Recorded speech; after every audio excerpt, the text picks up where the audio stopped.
Hi, I'm Elizabeth from Terra Tribe Farm. Today I'm going to show you how I use pigs to prep garden spaces, or in this case we're going to use pigs to fix our garden space. This is our market garden 1 area, and we built this about 2.5-3 years ago, and over the last summer it just was taken over by nutgrass and so much weeds. So we have decided that we're going to use pigs, and I was just going to prep these spaces, and then I was going to do my usual hay, mulch, mill mud to do my garden beds. But what we found is this is what happened once they had been in the space. This was 3 days worth of fixing. This is what it looked like before here, and that's what it looked after 3 days. And so they've been in this space 2 days, and they have done a great job. This is Dottie and Bacon, and they have prepped this area like no tomorrow. I'll go through and pick out all the clumps of grass and throw it out, but what we're going to be doing today is we're going to be putting a path down the middle, pulling the dirt over and planting straight into it. It's great soil, so let's do that. Some help, I just moved this pen, and this is what it looks like. And in 2 days' time, this patch here will look exactly the same. Already digging in. What a good job, Dottie.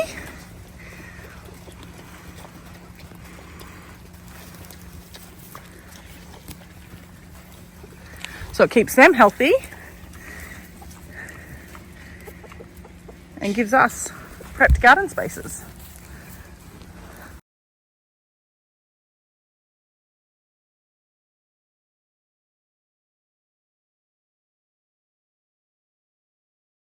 So now we've got all the grass clumps and everything out. What we're going to do is we're going to use our blue rake, and we're going to pull the dirt off the middle so we have a path, and we'll make 2 beds either side, and then we'll start planting straight into it. So I've got my concreters rake, and I'll be splitting these beds up into 2. Apparently that's what it's called. I'm not quite sure what it's called. Tell me in the comments, but apparently my husband said it's a concreters rake.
Our next job is sawdust for our path.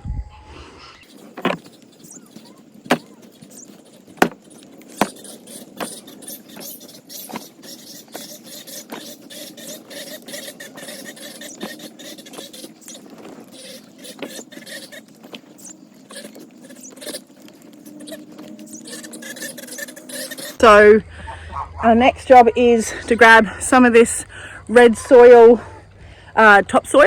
So this is a farm near us, about an hour and a half away, and they do their own biodynamic soils, ferments, liquids and everything. So we've got some of this Morpheus, and we're just going to top dress our beds with this, and we're going to do some Life Force pellets from Nutritech Solutions. So we'll grab 2 bags of these, a bag of pellets, and then we'll head down.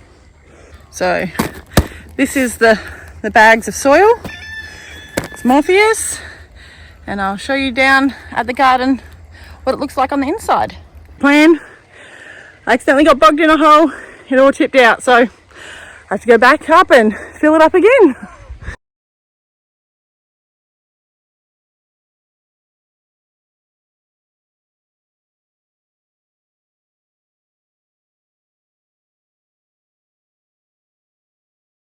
So when we first made this garden, we had diagonal beds about 75 centimetres wide, and we've put the pigs in and they're clearing out the cage at a time, and I need to just get crops in the ground because we are producing a lot more food and we want to produce a lot more food for our family, so we need to just get crops in the ground. So this way it is actually not completely north like these beds are facing, but our summer sun does rise straight there and sets behind us. So in summer these beds will do great. Winter it might be a bit different, but this area doesn't need as much sun because then we can grow our winter greens, and with this border it actually helps with the frost. So that's why we're just doing it this way. This is, even though we're changing it up, the pigs are doing. Over here we're still deciding if we're going to put the pigs or not. As you can see, there is some crops coming up in between all the weeds. This is daikon radish, and we're doing this just to try and shade out the nut grass. I'm not sure if it's going to do a good job.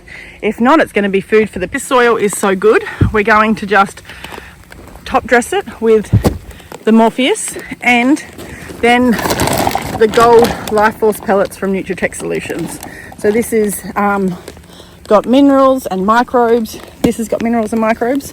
I'll open one of these now so we can have a look at it. I've only got one hand. So it's quite rich and it's got lots of good stuff in it. I'll put a link below to his Instagram and website so you can see what's in it, but we're just going to top dress this really quickly. Out of the garden, Ruby, she's helping, and then we'll plant straight into it. So it's currently raining, so I can't seed just yet, but I've got my Jang seeder set up and I've got my seeds, so I'll explain what I'm planting, and then once it stops raining we can plant. So in the first bed, I'm going to plant 2 rows of kohlrabi. This is the purple one. And then I will plant some coriander. And then I'll finish off the row with probably the mescaline. Probably 2 rows of bok choy, maybe 3 rows of the bok choy. So all our seeds today are from Seed Mart, but I also do use Eden seeds, but we won't be using these ones today. So the first bed will be kohlrabi, coriander and bok choy. Then the next bed will be radish, then bunching onions, and then mescaline mix, which is like seed mix.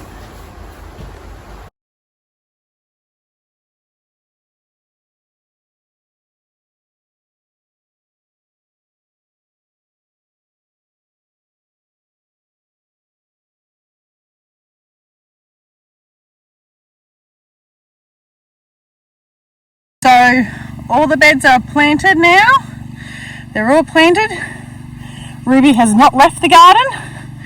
She's my little buddy today, as many times I've asked her to hop off. Hey Ruby, what are you doing? Big girl. But so we've got our kohlrabi, then we've got our coriander, and then we had rocket. Then we have 2 rows of radishes, 2 rows of bunching onions, and then 3 rows of salad mix. But I just want you to come down and have a look at what a great job the pigs have already done in the couple of hours since we moved them. This is why pigs are so good for your garden. Bacon, you've done a great job. So they've nearly got rid of all the grass and they're now digging it up. So we want it to be fluffy, not hard. So with the rain about, it's really iffy. You have to make sure you move them at the right time. Too less of a time, the grass isn't gone. Too much time in one spot, it's going to be too hard and compact because of their hoop. So it's a real judgment on the soil and on your pigs. So little pigs will move slower than bigger pigs, different types of pigs. These are Tamworth crosses. So these pigs have a great digging ability. So this is why we've got the Tamworths. Hey, these guys were both hand raised by me, fed on raw milk. But so this is where they're going to go next, and then we'll sit them up in this area, and then we'll go down. And every time we're going to plant after them. We might do 2 more. We'll do 2 moves and then we'll plant. 2 moves and then plant. And I honestly believe that we're going to have to get them to come down here because the nut grass is just so thick. As you can see, nut grass is not a normal grass. It's connected underneath by roots, and then there's a nut, and they're all connected. So I'll try and dig some up here. See, it's all connected, and then underneath, this is what it looks like. So just one big long thing, and then they're all connected by these little rhizomes. It's not very... So I just want to show you what the pigs had done in the food forest. So I'll pop a photo in what it looked like before the pigs went in, but this is what it looks like after the pigs. So when we moved the pigs, we mulched after them and we planted behind them. So we planted sweet potato, pumpkin, our support species such as elderberry, pigeon pea, and bananas. We planted arrowroot and ice cream bean as our pioneer species. And this is literally what they have achieved. So this is food forest 4 years on, but having the pigs through here, they manured the ground, we mulched, they added humus, they added manure, we were then able to plant all our root species underneath here, some more sweet potato, lots of pumpkin which hasn't been killed by the frost yet, and these trees did amazing. So this tree is only 5 years old max, and this is a white sapote. These citrus trees which are laden with fruit at the moment are only 3.5 years old. So, and this is how dense our food forest is after 4 years old. 4 years. And as you can see, there is huge trees everywhere. The support species, the acacias, will need to be chopped and dropped in spring. The pigeon peas are dying out. The root crops are still there, but as you can see through here, there's a mandarin, which is so much fruit on that. Our stone fruit, macadamia nuts. Here's another ice cream bean. There's a black sapote behind it. The cassava was also a pioneer species, and as you can see, that's dying out at the moment, which is what we want, because we want it to be overtaken by these big canopy trees. The pigs moved this so fast along.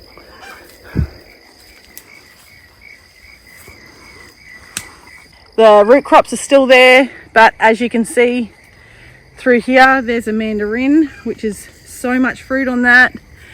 Our stone fruit, macadamia nuts. Here's another ice cream bean.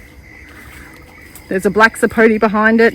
The cassava was also a pioneer species, and as you can see, that's dying out at the moment, which is what we want, because we want it to be overtaken by these big canopy trees. The pigs moved this so fast along.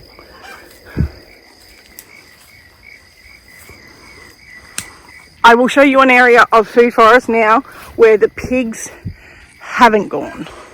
So the other side of the food forest, which is this side, doesn't have all these root crops because we've just been mowing the grass.